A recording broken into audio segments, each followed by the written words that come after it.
Queridos, graça e paz. A mensagem de hoje falaremos do zelo do Senhor. Deus é um Deus zeloso. Deus é um Deus zeloso. Deus tem zelo por nós. A palavra zelo traz muitos significados e ela tem em si muitos cuidados a nosso respeito. Isso significa que Deus tem ciúme por nós. Será que Deus peca ao ter ciúmes? Deus tem zelo. Deus tem zelo. O que é esse zelo? Deus tem cuidado. Deus não só tem cuidado de nós, mas Deus tem nos cercado de grande amor. E em Êxodo, nós vamos abrir em diversos textos, mas o primeiro texto está em Êxodo capítulo 20. Êxodo capítulo 20 é a passagem que relata, registra a respeito dos mandamentos do Senhor. São mandamentos, não são sugestões, não são suposições e também não são, de nenhuma forma, possibilidades, ou dentre muitas possibilidades, uma maneira que provavelmente possa dar certo alguma coisa. Ele nos deu mandamentos. Mandamentos precisam ser obedecidos. E a partir do verso 1, em Êxodo capítulo 20, a palavra do Senhor nos revela a respeito dos seus mandamentos. A Bíblia diz que aquele que tem os seus mandamentos e os guarda, este é o que ama a Deus.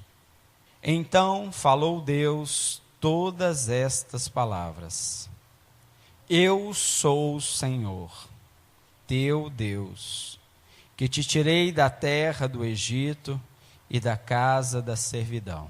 Isso significa que, primeiramente, Deus fala de si mesmo, fala do seu caráter, fala da sua pessoa, fala a respeito da sua identidade. Ele diz: Eu sou o Senhor. Deus, ao se revelar ao seu povo, ele diz: Eu sou. Antes de tudo existir, eu já era. Hoje continuo sendo e sempre serei. Eu sou o grande eu sou. Isso significa que ele é Senhor de tudo. Isso significa que ele fez todas as coisas e todas as coisas ele sustenta nas suas mãos. E ele fez para ele mesmo com um propósito que finaliza nele mesmo. E diz mais: que te tirei da terra do Egito, da casa da servidão. Deus não só fala a seu respeito, mas ele fala do zelo, do cuidado, do carinho que ele tem para conosco. E este Deus, que se apresenta dessa forma, ele diz mais no verso 3: Não terás outros deuses diante de mim. Não farás para ti imagem de escultura, nem semelhança alguma do que há em cima nos céus, nem embaixo na terra, nem nas águas debaixo da terra. Não as adorarás, nem lhes darás culto, porque eu sou o Senhor teu Deus, Deus zeloso, que visito a iniquidade dos pais nos filhos até a 3ª e 4ª geração daqueles que me aborrecem, e faço misericórdia até 1000 gerações daqueles que me amam e guardam os meus mandamentos. Amém. Nós sabemos, assim como nós vimos na escola bíblica dominical, que Esaú pecou contra o Senhor e o seu pecado foi disseminado pela sua geração, pela sua posteridade. Sendo assim, chegou aos olhos de Deus de uma forma insuportável, a ponto de que o Senhor levantou a muitos para que o exterminasse da terra. Porque o pecado diante de Deus, ele é insuportável. E aqui nós temos um Deus que não só é zeloso, mas ele também é um tanto quanto exigente. Deus é exigente. Por que será que Deus é exigente? Deus é mesmo exigente. Vamos abrir em Mateus 22. Vamos ver até onde vai o zelo de Deus. Mateus, capítulo 22, a partir do verso de número 34. Mateus, capítulo 22, a partir do verso 34 até o número 40. Diz assim: Entretanto, os fariseus, sabendo que ele fizera calar os saduceus, reuniram-se em conselho. E um deles, intérprete da lei, experimentando, lhe perguntou: Mestre, qual é o grande mandamento da lei? Nós sabemos que lá em Êxodo, apesar de nós não termos feito a leitura completa do texto, nós sabemos que Deus deu 10 mandamentos. Então eles estão se referindo a estes 10. Mas tentando experimentar a Deus, eles perguntam: Mestre, que significa Rabi, qual é o grande mandamento na lei? Significa, qual dos 10 é o mais importante? Qual deles é maior, dentre outros? E Jesus lhes respondeu: Amarás o Senhor teu Deus de todo o teu coração, de toda a tua alma, de todo o teu entendimento. Este é o grande e primeiro mandamento. Em seguida o Senhor diz: o segundo, semelhante a este, semelhante, não diferente, é: amarás o teu próximo como a ti mesmo. Destes 2 mandamentos dependem toda a lei e os profetas. Tem outra versão que diz: amarás o Senhor teu Deus de todo o teu coração, com toda a tua força, com todo o teu entendimento. Nós temos caminhado dentro de um tema central, que é a questão da oração. Já sabemos que a oração é um relacionamento que temos com o Senhor. E quando oramos, esse relacionamento se estreita, e que é um sinal e uma evidência de que o plano de redenção em Cristo se revelou a nós e se está crescente em nós. Nós sabemos que a salvação, ela vem pela graça, pelo sacrifício único e vicário de Cristo, mas a Bíblia também diz em Filipenses 2 que nós devemos desenvolver a nossa salvação. Isso significa que é algo processual. A salvação do inferno é algo imediato e miraculoso, mas nós nos libertarmos do velho homem, para que possamos cada dia mais parecermos com o Senhor, para que a luz de Cristo brilhe cada dia mais em nós, é necessário que desenvolvamos a nossa salvação. E aqui fala que Deus, nós devemos amá-lo de todo o nosso coração, com toda a nossa alma e de todo o nosso entendimento. A pergunta é: será que temos cumprido cabalmente com o mandamento do Senhor? Será que é uma possibilidade de sermos felizes dentre muitas outras existentes?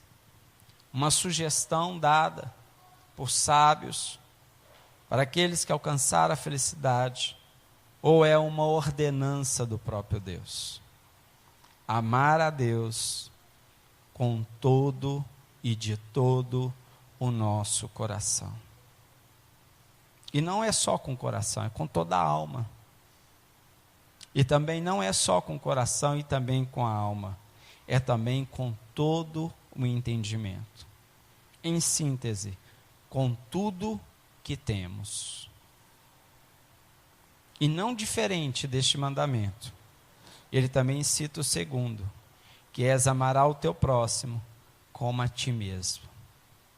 Parece impossível, porque realmente é. Mas só é possível com o Senhor. Se nós observarmos as Escrituras, os mandamentos do Senhor, realizados por nós mesmos, não são possíveis de serem realizados, devido às nossas fraquezas e às nossas limitações. Mas aqui, diante destes mandamentos, nós somos obrigados a nos aproximarmos de Deus e a buscar dele exatamente o que precisamos para cumprirmos cabalmente com os seus mandamentos, com a sua vontade, com o seu querer. Amados, em Jeremias 29, versos 12 e 13, temos um texto muito conhecido. Jeremias, capítulo 29, versos 12 e 13, diz: buscar-me-eis, e me achareis, quando me buscardes de todo o vosso coração. Serei achado de vós, diz o Senhor, e farei mudar a vossa sorte, congregar-vos-ei de todas as nações e de todos os lugares para onde vos lancei, diz o Senhor, e tornarei a trazer-vos ao lugar de onde vos mandei para o exílio. Queridos, quando nós lemos em Mateus que o Senhor nos encoraja a orarmos, nos incita a orarmos, nos ensina a orarmos, e que nós devemos obedecê-lo, e nós sabemos quais são os benefícios em buscarmos o Senhor em oração. Agora que já entendemos isso, nós precisamos entender algo mais, que não basta, como está escrito em Mateus 7, que nós devemos pedir, buscar, bater, mas é necessário buscar de todo o coração. Buscar-me-eis. Quantos de nós temos buscado? Como temos buscado? Mas a Bíblia diz: só me achareis, quando me buscardes de todo o vosso coração. Amados, o Senhor é perfeito. Aquele que encontra o Senhor jamais será frustrado. Toda promessa, toda palavra do Senhor não volta vazia. Mas a questão é, por quê? Então, que muitos de nós, em inúmeras situações e também em inúmeros momentos, nos encontramos perdidos, frustrados, enfraquecidos e entristecidos, se nós temos um Deus tão zeloso, tão compassivo, tão misericordioso, e que tem feito absolutamente tudo para se revelar a nós. Porque não conhecemos o Senhor em toda a sua plenitude. Nós vimos que em Colossenses, a vontade do Senhor, que conhecemos a Ele em toda a sua plenitude. Isso significa que Ele tem um desejo, um anseio de se revelar a nós por inteiro, desde o início, antes mesmo de sermos formados. Em Mateus 6, mas antes de irmos para Mateus 6, desculpe, tem um versículo que antecede o verso 13, e até mesmo o verso 12, que diz: Eu que sei que pensamentos tenho a vosso respeito, diz o Senhor. Pensamentos de paz e não de mal, para vos dar o fim que desejais. Então me invocareis, passareis a orar a mim e eu vos ouvireis. Se eu fizer uma pergunta clássica, quem aqui deseja ouvir a voz de Deus? Acredito eu que de forma unânime teremos: eu quero ouvir a voz de Deus, eu quero saber de Deus a respeito de tantas coisas que eu não sei e muitas outras que Ele ainda me revelará. Eu quero mais de Deus. A pergunta é: como alcançaremos este conhecimento? Como teremos essa revelação? A resposta está aqui. Verso 12. Me invocareis, passareis a orar a mim e eu vos ouvirei. Senhor, mas eu tenho orado. Eu tenho orado. Eu oro. Eu não sou uma pessoa que não ora. Eu não sou uma pessoa que nunca orou. Eu posso até não orar tanto quanto o Senhor gostaria que eu orasse. Mas eu tenho orado. Mas o Senhor não se contenta com pouco, porque Ele nos deu tudo. Ele pode nos cobrar tudo, porque Ele tudo nos deu. A Bíblia diz em João 3,16, que Deus amou o mundo de tal maneira, que enviou o seu único Filho, Jesus Cristo, para morrer em nosso lugar. Deus nos deu tudo. A Bíblia diz que Jesus, o sacrifício vivo, não tendo Ele pecado algum, se fez pecado por nós. E como uma ovelha, foi o sacrifício por nós. E como ovelha muda, diante do tosqueador ou dos seus tosqueadores, não abriu a boca e derramou o seu sangue por nós. E Ele foi obediente até a morte e morte de cruz. Esse Deus não vai pedir nada menos do que Ele nos deu. Ele nos deu tudo. Ele nos pedirá tudo. Em Mateus capítulo 6, verso 33, o Senhor nos diz: buscai, pois, em primeiro lugar, o seu reino e a sua justiça, e todas estas coisas vos serão acrescentadas. O Senhor está se referindo às necessidades elementares da vida. O Senhor, neste texto, nos orienta a não vivermos ansiosos a respeito de absolutamente nada. Nem do que havemos de comer, nem do que havemos de vestir, e nem do que havemos de comer, de beber e de nos vestir. São coisas essenciais. E olha que Deus não está ignorando as nossas necessidades fundamentais. Mas Ele está dizendo aqui: buscai, pois, em primeiro lugar o reino de Deus. E se assim o fizerem, e se assim for, todas estas coisas vos serão acrescentadas. Essa orientação é: não vos perturbeis com o que haveis de comer, beber e vestir. Me busque em primeiro lugar. Em primeiro lugar.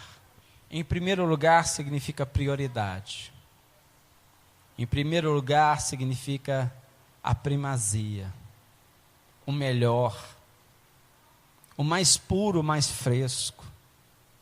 Queridos, entramos numa rotina, num sistema, numa roda viva do mundo que tem nos impedido de desfrutarmos o melhor de Deus. Dormimos ansiosos, acordamos ansiosos. Dormimos agitados, acordamos igualmente agitados. Dormimos exauridos, acordamos exauridos. E ao levantarmos da cama, que peso, que coisa insuportável, tão distante daquele jugo que Deus havia nos prometido a respeito de que, quando nos chamou, vinde a mim todos vós que estáis cansados e sobrecarregados, que eu vos aliviarei. E para tentarmos amenizar a falta de realidade deste fato, dizemos, é realmente essa verdade. Eu creio que ela está reservada à Nova Jerusalém, porque aqui eu não tenho experimentado absolutamente nada disso. E pior, não só não temos experimentado, mas temos nos ensinados e colocado os nossos filhos e a todas as pessoas que nos rodeiam dentro dessa mesma roda, dentro desse mesmo círculo nervoso, de agitações mil, de ruídos ensurdecedores, que nos impedem não só de experimentar a vontade de Deus, mas de ouvir a voz de Deus, aos comandos de Deus, que nos traz descanso para a nossa alma.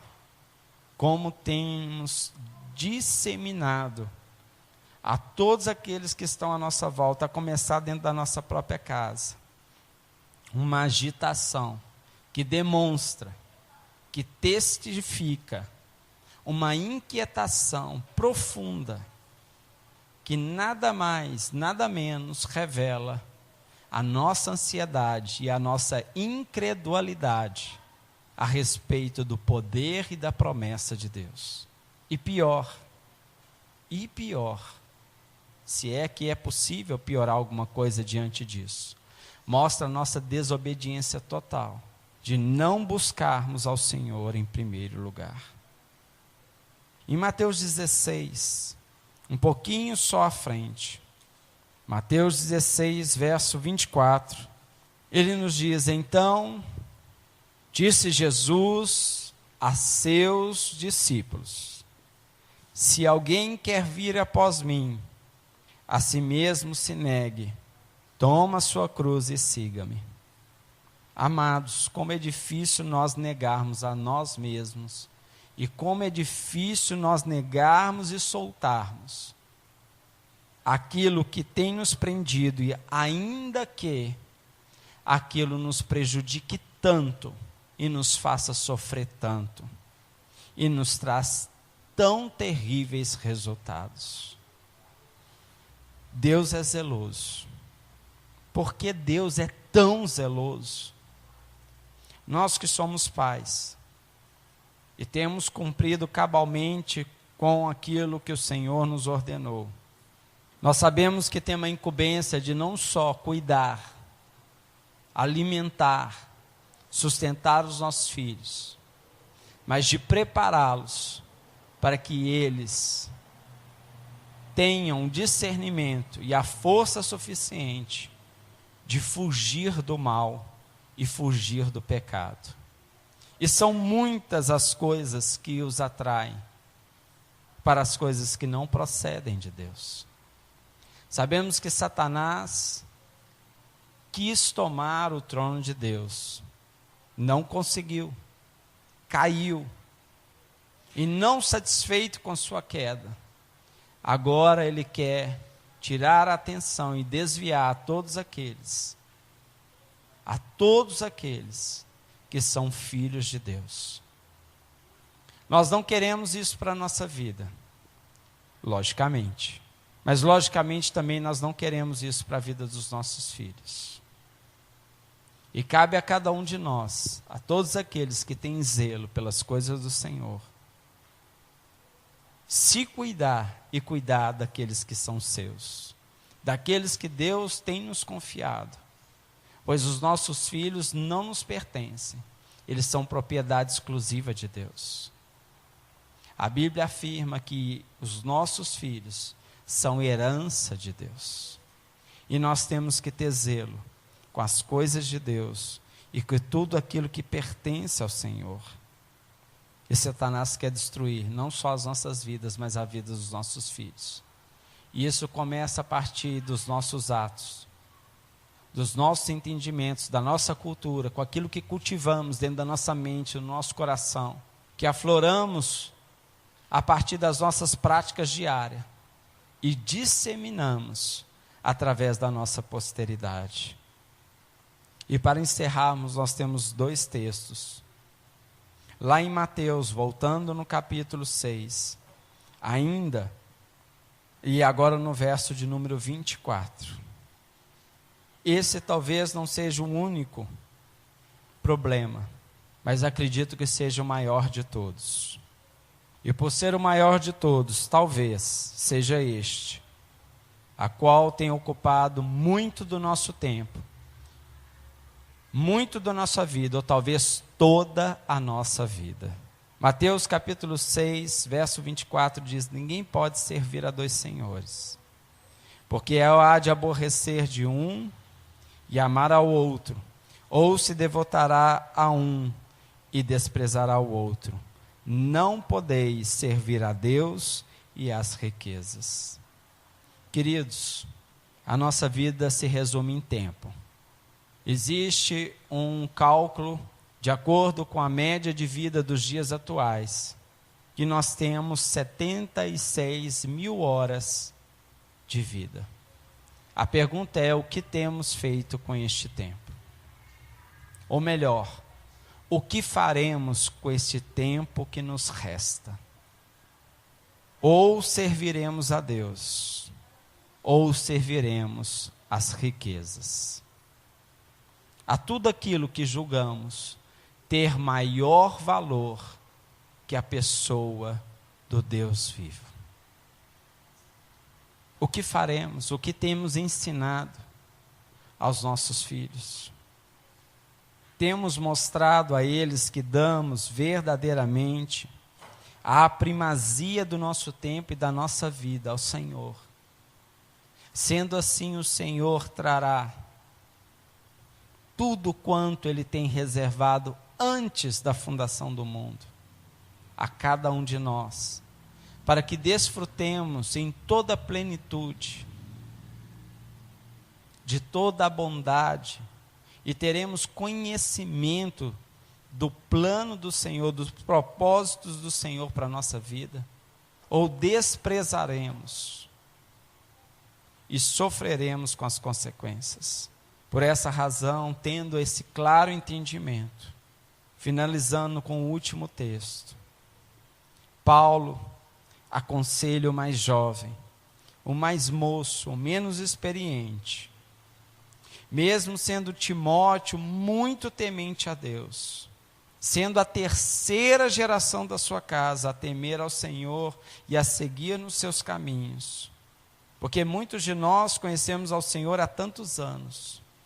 Talvez não sejamos nós a 1ª geração, talvez sejamos a 3ª, a 4ª, mas não temos seguido conforme a vontade de Deus. Mas em 1 Timóteo capítulo 6, versos 9 e 10, a palavra de Paulo, palavra do Senhor através de Paulo, para a vida de Timóteo, nos ensina algo que é de extrema importância, e que nós sabemos que sem este entendimento, nós iremos correr o risco de vivermos de forma contrária à vontade de Deus. 1 Timóteo capítulo 6, verso 9 diz: ora, os que querem ficar ricos, caem em tentação e cilada, e em muitas concupiscências, insensatas e perigosas, as quais afogam os homens na sua ruína e perdição. Porque o amor do dinheiro, ou ao dinheiro, é a raiz de todos os males. E alguns nessa cobiça se desviaram da fé, e a si mesmos se atormentaram com muitas dores. Voltemos ao ensinamento primário, quando começamos a nossa caminhada dentro do tema central a respeito da oração, da humildade, que diz a respeito do contentamento. Se nós não formos e não tivermos um contentamento a respeito daquilo que Deus tem nos dado, nós corremos o risco de trilharmos caminhos tortuosos e de perdermos a fé no Senhor. Muitos perderam a fé. Muitos que trilharam este caminho, no final, perceberão, ou já perceberam, que correram em caminhos tortuosos. Eu não sei como está a sua vida. Talvez até mesmo você não tenha mais a dimensão. Talvez você se perdeu de tal forma que as suas orações têm sido: Senhor, dai-me uma direção. Me perdi. Senhor, não encontro a paz, não encontro alívio.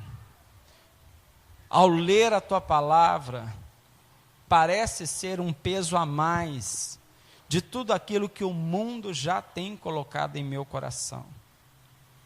Não vejo, Senhor, diferença alguma na vida daqueles que temem a Deus com aqueles que não temem a Deus. Sinceramente, ao ver as pessoas em determinados lugares, fazendo determinadas coisas, a impressão que tem, que eles são mais livres do que eu, são mais leves do que eu, são mais felizes do que eu. E o Senhor é tão exigente, tão zeloso, que eu de mim mesmo, eu não posso e não consigo servir o Senhor de todo o meu coração, ainda que eu queira. E pior, eu não tenho tido alegria, verdadeiramente alegria, quando alguém me diz: vamos, nos reuniremos na casa do Senhor. E não consigo passar essa alegria para a minha descendência. Não consigo servir ao Senhor com tanto entusiasmo.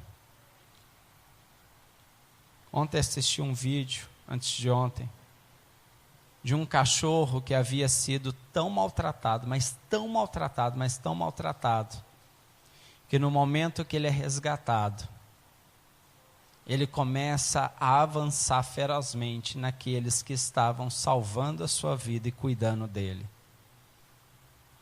Não diferente para alguns que, quando ouvem a palavra do Senhor,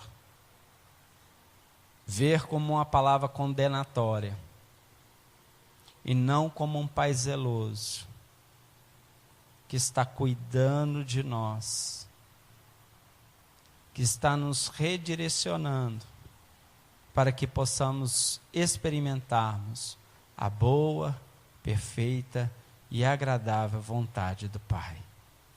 Quando chegamos em um hospital, num pronto-socorro, dependendo da gravidade, o tratamento é tão doloroso, mas mais que doloroso, ele é necessário. Eu me lembro quando eu caí de moto, uma coisa tão simples. Ralei o joelho a ponto de perder toda a pele do joelho e da lateral da perna.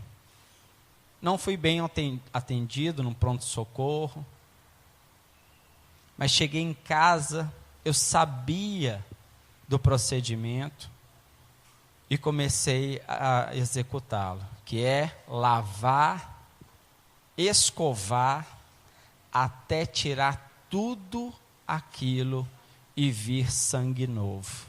As lágrimas desciam, mas eu sabia do propósito. E eu me lembro que no hospital eu vi um jovem que também havia caído, mas que estava com as costas completamente raladas, e as costas da perna também raladas, e eu pensei: meu Deus, eu estou muito bem, glória a Deus. Mas ele teria que passar por aquilo também. E eu lembro que houve o ralado, não só o ralado, sujeira do asfalto e queimadura do asfalto. E talvez muitos de nós nos encontramos assim também, com uma crosta de tanta sujeira, de tantas coisas ruins, porque nos afastamos do Senhor. A Bíblia nos mostra que Deus não quer pouca coisa, e nem qualquer coisa, Ele quer tudo, porque Ele nos deu tudo, e Ele nos promete tudo. Uma vida eterna. A Bíblia diz que aquilo que Ele tem preparado para nós, em 1 Coríntios, jamais se chegou ao coração do homem, jamais se chegou ao ouvido do homem, aquilo que Deus tem preparado para os seus, para aqueles que o amam. Deus tem uma grande surpresa, infinitamente maior do que aquilo que Ele já tem nos prometido. Que o Senhor nos ajude a fazer essa asepsia no nosso coração, ainda que doa, mas é para o bem. Ainda que doa, é para o bem. Que tire tudo aquilo que está contaminando, ainda que tenha aparência de limpo, mas que é questão de tempo, vai desenvolver uma infecção que pode levar para a morte. E aí nós estamos falando de uma morte eterna, porque a Bíblia nos mostrou e nos mostra que diante disso muitos perderam a fé, apostataram da fé, perderam a salvação no Senhor. Que Deus nos livre, em nome de Jesus, de toda a perdição, terrena, momentânea e eterna, e que o zelo do Senhor, o amor do Senhor, incondicional, que enviou Jesus Cristo, nos salve e nos liberte de todo mal. Que possamos viver continuamente dobrados, ajoelhados, invocando o Senhor de todo o nosso coração, para que possamos encontrá-lo e encontrar a paz que só Ele pode nos dar. Eu vos dou a paz, a minha paz vos dou, não vos dou como o mundo vos dá. Obrigado, Senhor, pela Tua palavra. Obrigado pelo Teu zelo e perdão pelas nossas falhas. Que o amor de Deus, o nosso Pai, a graça redentora do nosso Senhor e Salvador Jesus Cristo, e as doces consolações do Espírito Santo de Deus, seja com todo o povo de Cristo, em toda a face da terra, até a vinda triunfal do nosso Senhor e Salvador Jesus. Amém? Deus abençoe a todos. Tenham todos uma ótima semana. Tenham todos um novo vigor em Cristo Jesus.